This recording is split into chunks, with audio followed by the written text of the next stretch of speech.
2024-25 অর্থ বছরের প্রস্তাবিত বাজেট নিম্ন স্তরের 10 শলাকা সিগারেটের খুচরা মূল্য 45 টাকা থেকে মাত্র 5 টাকা বাড়িয়ে 50 টাকা নির্ধারণ করা হয়েছে। বর্তমানে নিম্ন স্তরের সিগারেট টোবাকো মার্কেটের 75% থেকে 80% দখল করে আছে এসব নিম্ন স্তরের cigarette. British America tobacco company, যার ফলে নিম্ন স্তরের সিগারেটের ভোক্তা উত্তর আরো বৃদ্ধি পাবে। এদেশে ব্রিটিশ আমেরিকা টোবাকো কোম্পানির কার্যক্রম আরো ত্বরান্বিত হবে। তাই এই বছরের বাজেটে নিম্ন স্তরের সিগারেটের মূল্য স্তর ও সম্পূরক শুল্ক আরো বৃদ্ধি করে ব্রিটিশ আমেরিকা টোবাকো কোম্পানির কারসাজি বন্ধের আহ্বান জানায় বাংলাদেশ বিড়ি শ্রমিক ফেডারেশন। প্রিয় সাংবাদিক বন্ধুগণ, বিদেশি বহুজাতিক কোম্পানি দেশীয় টোবাকো কোম্পানির মার্কেট শোষণ করছে। তারা এদেশের মানুষের ফুসফুস পুড়িয়ে হাজার হাজার কোটি টাকা ডলারে পরিণত করে বিদেশে পাচার করছে। ফলে দেশের তীব্র ডলার সংকটে জাতীয় অর্থনীতির বিরূপ প্রভাব পড়ছে। দেশের 1.5 শতাধিক মাননীয় সংসদ সদস্য বিদেশি বহুজাতিক কোম্পানির নিম্ন স্তরের সিগারেটের মূল্য 45 টাকা থেকে 60 টাকা করার জন্য জাতীয় রাজস্ব বোর্ডকে সুপারিশ করেন। কিন্তু সরকারের মধ্যে ঘাপটি মেরে থাকা কিছু অসাধু কর্মকর্তা মাননীয় সংসদ সদস্যদের সুপারিশকে উপেক্ষা করে প্রস্তাবিত বাজেটের এই স্তরের সিগারেটের মূল্য খুব বেশি বৃদ্ধি করেননি।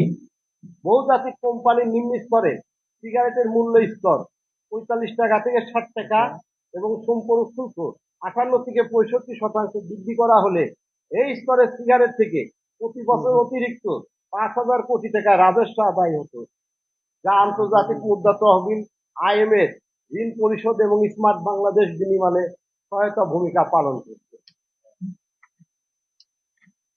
প্রিয় জাতির বিবেক সাংবাদিক বন্ধুগণ, বিড়ি শিল্প দেশের প্রাচীন শ্রমঘন একটি শিল্প। জাতির পিতা বঙ্গবন্ধু শেখ মুজিবুর রহমানের হাত ধরে স্বাধীনতা পরবর্তী সময়ে বিকশিত হয়েছিল এই শিল্প। তিনি এই শ্রমঘন শিল্পটি শুল্কমুক্ত ঘোষণা করেন। বর্তমান সারা দেশে প্রায় 20 লক্ষ অর্থদরিদ্র স্বামী পরিত্যক্তা শারীরিক বিকলাঙ্গ শ্রমিক বিড়ি কারখানায় কাজ করে জীবিকা নির্বাহ করেন। এছাড়া সিগারেট ও বিড়ি একই গোত্রভুক্ত হওয়া সত্ত্বেও দুটোর মাঝে বৈষম্য বিরাজ করছে এবং বিড়িকে অসম প্রতিযোগিতায় বাধ্য করা হয়েছে। আয়কর আইন 2023 অনুযায়ী বিড়িকে অগ্রিম আয়কর 10% আর সিগারেটের 3%, বিড়ির উপর 10% কর সমন্বয়যোগ্য নয়, কিন্তু সিগারেটের 3% কর সমন্বয়যোগ্য।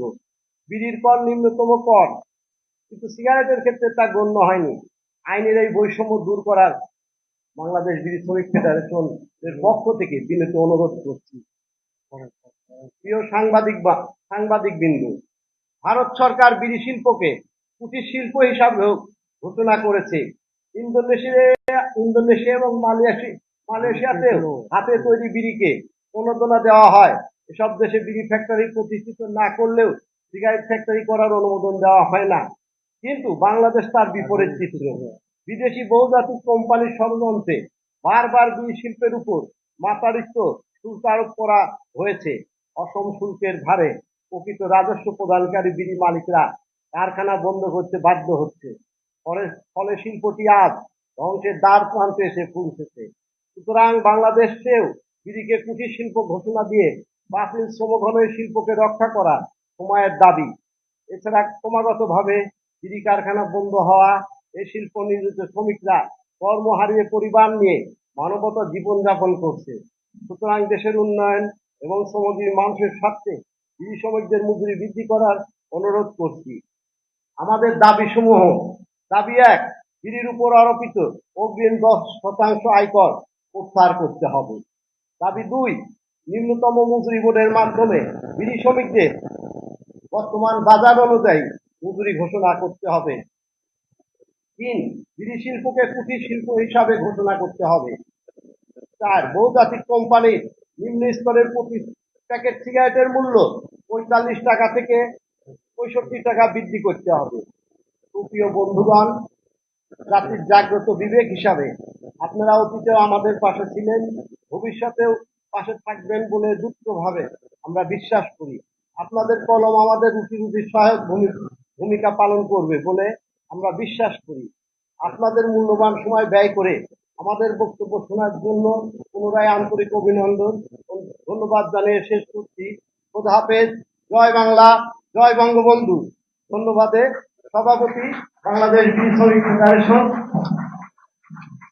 প্রিয় উপস্থিতি, আপনারা যদি সাংবাদিক বন্ধুগণ কোনো প্রশ্ন থাকে করতে পারেন। ঠিক আছে, থাকলে করেন, নাইলে আমরা আবার করতে পারি। নাই না? নাই, আমি প্রিয় বন্ধুকে কোনো প্রশ্ন নাই না? দুই একটা কথা বলতে চাই। আমি নতুন, এর সঙ্গে নতুন একটা দাবি জানাচ্ছি। দাবিটা কেন, আমরা দীর্ঘ 40-50 বছর ধরে ফাইট করতেছি। আমার নিজের অভিজ্ঞতা থেকে দেখতেছি বারবার এমপির কাছে যাইতে হয়, মিনিস্টারের কাছে যাইতে হয়, আবার পার্লামেন্টও আইন পাস করার জন্য সব জায়গায়। আমরা এই জিনিস হচ্ছে আমার একটা অভিজ্ঞতা থেকে বলতেছি যে বারবার এই যে মন্ত্রী এমপি মিনিস্টারের পিছনে পিছনে না ঘুরিয়ে আমাদের দাবিগুলি যেন সরাসরি পার্লামেন্টের মাধ্যমে এবং আমাদের শ্রমিকদের প্রতিনিধিত্ব, বিড়ি শ্রমিকদের প্রতিনিধিত্ব দাবি জানাই। পার্লামেন্টে আমাদের কমপক্ষে 2-3 জন প্রতিনিধি থাকবে, তাহলে ওখানেই আমরা সিদ্ধান্ত নেব কি হবে। আমরা পিছনের মধ্যে ডিও লেটারের জন্য মন্ত্রীর কাছে করতে হবে।